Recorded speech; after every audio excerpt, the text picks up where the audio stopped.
for a 15-lap sprint, and they get the green flag. A little bit of history around the high banks of Thompson Speedway. So the Richie Evans chassis car of Miller takes the early advantage, and Scott Anderson in the 00.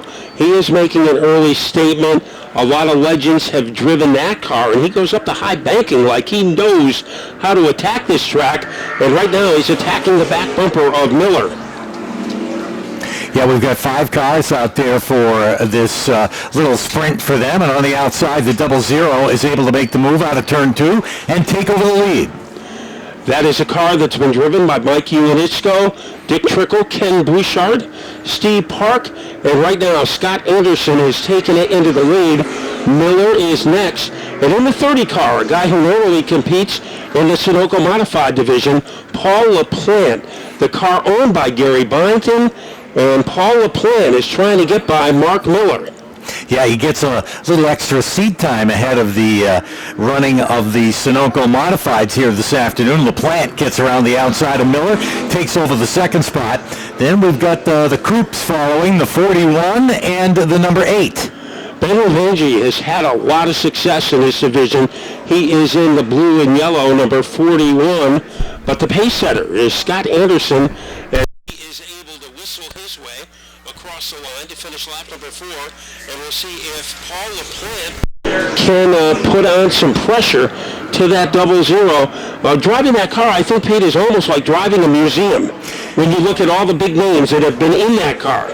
Well, and when you stop and look at the first 3 cars as they're running out there, don't look all that much different than what we see today in the NASCAR Wheel and Modified Tour, or the Sunoco Modifieds, or the SK Light Modifieds that we run here at Thompson. But the technology certainly trails what we know today, is what those race cars were made up of back in the day when they were out here. A full field of them were running and winning races. So we've lost one of the Coops. The number 8 retires to pit road.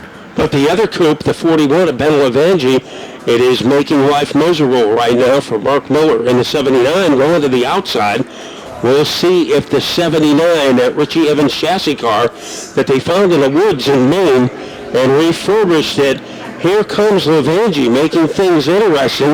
At the other end of the track, it is Scott Anderson with a healthy lead over Paul LaPlante. You know, you talk about a Richie Evans chassis. Imagine the laps that it turned here. Richie Evans, who, of course, won some of the very first NASCAR Wheel and Modified Tour races here at Thompson. He was unbeatable back there in the beginning, and no doubt, wow, almost losing it there in the 41. He gathers it back up, but that could have been a pretty wild ride for him. But talking about Richie Evans and the fact that it's very possible that chassis visited Victory Lane here before at Thompson.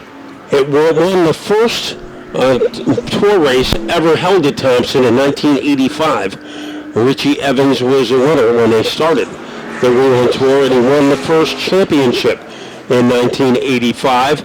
And here is Anderson. Joe Brady, of course, has had a lot of successful runs here at Thompson. This is a 15-lap race, which means Scott Anderson will have 5 more laps to go.